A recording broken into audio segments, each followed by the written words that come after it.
welcome back to my channel, and today is part 1 of what would the elves wear if they were real. If you're not sure what I'm talking about and you'd like a little more of an explanation about what this project is, go watch this video, which is the series reveal. Basically, it's just what I said. I'm going to be making what the elves of Tolkien's Middle-earth would wear if they were a real part of history. I'm going to be making these clothes from undergarments outward, so this first video is going to be perhaps a little less exciting than when I make, say, the dress, but it's incredibly important nonetheless, and I find this kind of stuff to be very interesting. So here's a drawing I did of the first layer of garments. As you can see, they're very similar to our modern bras and underwear, but I'm not exactly sure what I'm going to call these yet. Before we start drafting the patterns and making these, we're going to talk about why I designed them the way I did, exactly how they're going to work, and under what circumstances they would be worn in our fictional historical Middle-earth. So let's get right into that. Now, the elves are very nature-oriented, so I think that they probably wouldn't wear a garment just for the sake of concealing the nips. For me, that's literally the only reason I wear a bra, because I am very small-chested and I definitely don't need the actual support. And I don't think it's a stretch to say that there's a lot of other small-chested people that feel the same way. So I think that the elves would only wear this kind of garment if they actually genuinely needed the support, so I'm going to be making it to show you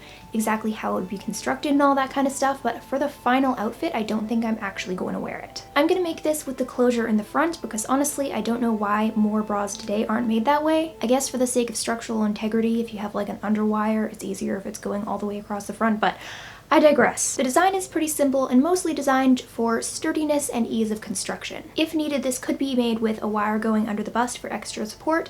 I won't be doing that, but I will try to explain how it could be done if you wanted to make one of these yourself. For now, I'm just going to call this a chest support because it's simple and easy to remember. For the underwear, I designed them to be adjustable by tying closed at each side of the waist. The waistband is at the smallest part of the waist to prevent them from falling down. They're made to conserve fabric, so they're only made with really just as much fabric as is needed to go between the legs. The fabric strip would, however, be a little bit wider in the back to prevent potential wedgie situations. For men, these would be made with small darts in the fabric to help them fit better. In the Elvish culture, both men and women wear skirts and dresses. This can be seen also in the costuming of the Lord of the Rings and Hobbit movies. When wearing something with a skirt, the underwear don't need to be worn unless a woman is on her period to prevent her from bleeding through the other garments, and to hold up a piece of cotton or wool to help absorb the blood. The underwear would also be worn under trousers as a sanitary layer. That way you would only have to wash the underwear and not the entire pair of trousers as often. Now that you have an idea of why I designed these garments the way that I did, let's get started drafting the patterns. Now, of course, I'm going to be making these garments out of natural fibers, so I have this cotton fabric. This is actually a bedsheet from the thrift store, but it's 100% cotton, so why not use it? Now, normally I would just draw my pattern directly onto the fabric, because I'm usually just way too lazy, but to give you guys a better idea of how I'm drafting the pattern so that you can do it yourself, I'm going to be doing it on paper first. So I'm just going to grab some brown wrapping paper and we'll get drafting. We're going to start making the chest support. So the first measurement you're going to want to take is around the back of your chest and do a measurement like this. So imagine where you would put the sort of princess seam. We're going to have a seam going right here. So measure around the back of your torso to each of those points, and then add approximately an inch for seam allowance. So for me, that's 26 inches. Next, measure from where you'd want the neckline of your chest support to be to underneath your bust. So for me, that's 6 1/4 inches, and then I'm gonna add about ½ an inch of seam allowance. So that's 6 3/4 inches. Now draw a line on your paper that matches your first measurement. This line does not need to be perfectly straight. Now on one end of the line, draw a curve so that you're sort of making the line into an arrow. This curve should approximately match the side silhouette of your chest. Now use your measuring tape to measure along this curve to see that it matches the second measurement we took. Then do whatever fiddling you need to do to make it match. Now for our next step, I have a bra as an example. You're going to need to decide how wide you want this strip that's going across your back to be. This width can be pretty much anything you want, but note that if it's wider, it probably will be sturdier. So including seam allowance, I want the smallest part of mine to be 2 1/2 inches. Now your next step is to find the center of our first line. Now, whatever measurement you decided for your strap, have that measurement intersect the center of your line. So I have a 2 1/2 inch line right here. So now I'm going to draw a line between one end of this curve and one end of this line. Now I'm going to kind of curve this so that it will more comfortably go under my arm. And do the same thing on the other side. Now don't worry about mirroring this part of the drawing because we're just going to fold over the paper and then cut it out. Of course, you could also just cut out this piece and cut the piece out on a fold of the fabric, if that makes sense. And that way you'll save more paper. So I think that's what I'm going to do. I'll just cut out this. Now you're going to want to take a measurement right here and add an inch of seam allowance. You may notice that I add quite a bit of seam allowance, but that's because I like to do felling on the inside of my seams, and I find that if there's a lot of extra seam allowance, it just makes it a lot easier and sturdier. Now you're going to want to make a rectangular piece that uses the measurement of this curve we drew earlier and the measurement we just took. So for me, that's 6 3/4 by 7 1/4. Now you're going to want to add about an inch of extra on the side of your rectangle. This will allow for the center front closure. Now find the center of your entire rectangle and draw a line through the center of it. And now you only need to cut out 1/2 of this rectangle. So this here is piece A, and this is piece B. You may notice that we do not have a pattern piece for straps, but that's because we won't really know exactly how long they need to be until we're able to try this on and see where each strap will begin and end. Now I'll show you how these pieces are going to go together. Now piece A is going to be cut on the fabric with a fold right here. So it's basically going to be this mirrored. So this piece is going to go right here. So it'll have a princess seam right here, and then it'll wrap around the back. Then there's going to be 2 of piece B. So while piece A is right here, piece B is gonna go right there. It'll probably fit a lot better once I've actually cut it into fabric. So as you can see, pattern drafting is kind of a complicated process. Don't feel bad if you are completely and utterly confused, because it's all just kind of happening in my brain, so I don't know if I'm explaining it coherently. If all else fails, just take a good look at each of these pattern pieces and just try and cut them out in a way that you think will fit you. Now I'm gonna cut these into fabric, and then I'll come back and we can start sewing them together.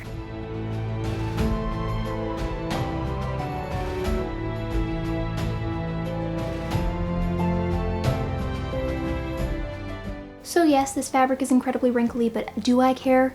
Not enough. So I'm gonna start sewing together the main princess seams using this linen thread. Now I know it's not white, it doesn't match the fabric, but this is an incredibly strong thread, and because this is an undergarment, I don't really care if you can see the stitches. As long as it's real good and strong, I'm happy. So I'm gonna use a back stitch to sew these together, and then I'm gonna do some felling on the inside of those seams to clean it up. I would recommend using a thicker and sturdier fabric than this if you did actually really need the support, but as I said before, this is basically just so I can show you how the construction is gonna work. So I am going to get stitching.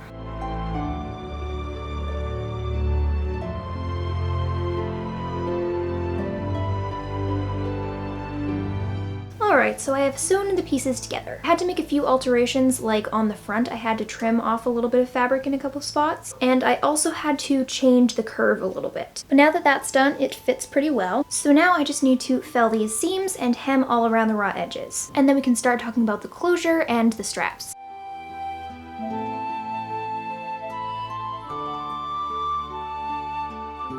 Alright, so it's only 4:30, but it's already dark because Canada and winter. Anywho, I've got the hemming and finishing done on this thingy, and it's looking pretty good. I tried it on and I pinned it closed, and I measured the length that I needed for the straps. So I cut out 2 little strap pieces, and I'm basically just gonna sew it like a long tube and then flip it right side out. And then I'll sew it onto the chest support. So I'm just gonna fold this in half lengthwise and do a straight stitch along the edge. So I'll be right back after I've done that, and then we'll start talking about how I'm going to do the closure.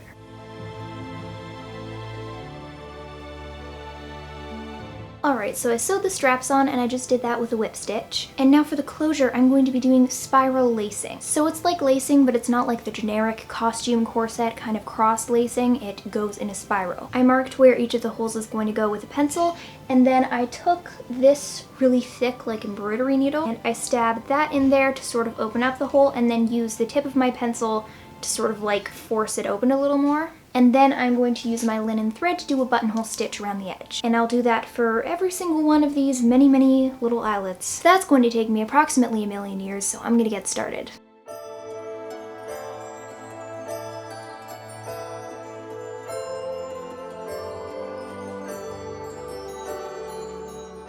So yesterday I finished the chest support. I finished stitching all of the little eyelets and I tried it on. It fits pretty well. I did have to take it in at the back a little bit, but that wasn't very tricky and now it fits quite great. So that is now finished. We'll see that in the reveal, but now let's start working on the underwear. These have an incredibly simple pattern, so I'm going to show you how I'm going to make these. For this, you only really need 1 measurement. Of course, it's slightly tricky because I'm wearing a skirt right now, but you basically want to put the measuring tape between your legs and measure from your waist at the back to your waist at the front. And then add a little bit of seam allowance. So for me, that's 27 inches. Then you don't actually really need your waist measurement because you just need to have some thin strips of fabric that can be used to go around the front of your waist, and then another to go around the back so they can tie on the sides. So I've already got those. I just made the strips that I had from the chest support for the straps. I just used the leftovers and cut them to be thinner. Now for your pattern piece, you just need a relatively small piece of fabric. It's not like super huge or anything. Just make sure that it's at least as long as the measurement we just took. Now fold it in half lengthwise so that when we cut it out, it will be a nice symmetrical shape. Now you basically just need to decide on a measurement for how wide you want this strip to be when it's going between your legs. I'm going to have this measurement be 7 inches because I'd like it to sort of bunch up. So I'll mark 3.5 inches away from the fold of the fabric. Now I'm going to mark exactly how long this is going to be, so I'll mark my 27 inches along the fold. Now I'd like the back to be a little bit wider so that I don't get wedgy, so I'm going to mark up here 4 inches instead of 3.5. And now I'll just draw a line between these. So you should basically just have a long rectangle. The length should be the measurement that we took. And then at one end, mine is 8 inches, and at the other end, it's 7 inches. I didn't cut it out super duper well and specifically, but it doesn't really matter. You basically just need a long rectangle that is the right length. So basically, all you need to do is hem this. But on the shorter ends, fold it over twice as you normally would, but make sure you only sew it right here at the edge because we want this to be sort of a channel where we can run the strings that are going to tie around our waist. On the longer sides, you don't need to worry about this, only on the short ends. To make these strings that are going to tie around our waist, I have these fabric strips that I showed you earlier. For this, you're just going to fold over each edge and then fold it in half. So it should look basically just like seam binding, and you're just going to want to stitch right along the edge here. You could do an invisible stitch if you want it to be a little cleaner, or if you want to move a little faster, you can just do a whip stitch. I think I'm going to do the invisible stitch, partly because it looks nice and partly because I think it'll be a little more comfortable not having the whip stitches pressing against my skin. So I'm just going to get hemming this and making the strips.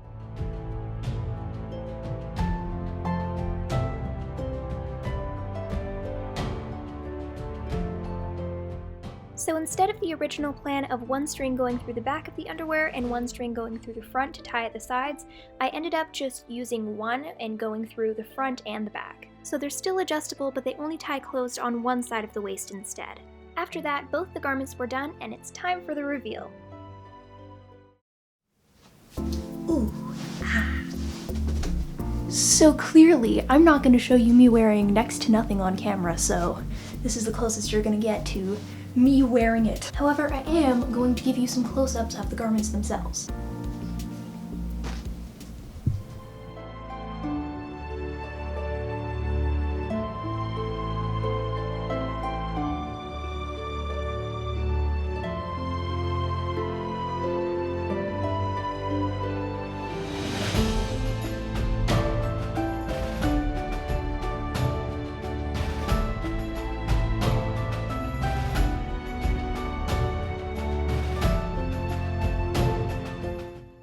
So now that both of the garments are finished, let's talk about my thoughts. If I were to make it again, I would of course make there be less slack in the back because I did end up needing to take it in a little bit. I wore both of these for almost all of yesterday so that I could see what they felt like to wear. I think I actually may need to make some small darts on the sides of the underwear because despite my efforts, they did still have a little bit of wedgie action happening. Both of these garments are incredibly soft, incredibly easy to wear. Let's talk quickly about how you could add an underwire into the chest support if you wanted to. So to put a wire into this, you would want to measure about the length that you want your wire to be and then curl the ends with needle nose pliers so that they're not super sharp. And curling it at one end would also make there be sort of a little eyelet at the end. Now the way I would probably do this is insert the wire into this bottom hem and then stitch the eyelet at the end of the wire into the fabric so that it would stay still. Then wrap the wire around the back and do it on the other side. I hope that made sense, but basically just insert a wire into the bottom hem. This was my first time actually doing stitched eyelets, so these ones are not particularly beautiful or particularly consistent, but that can actually be seen in a lot of historical garments as well from like the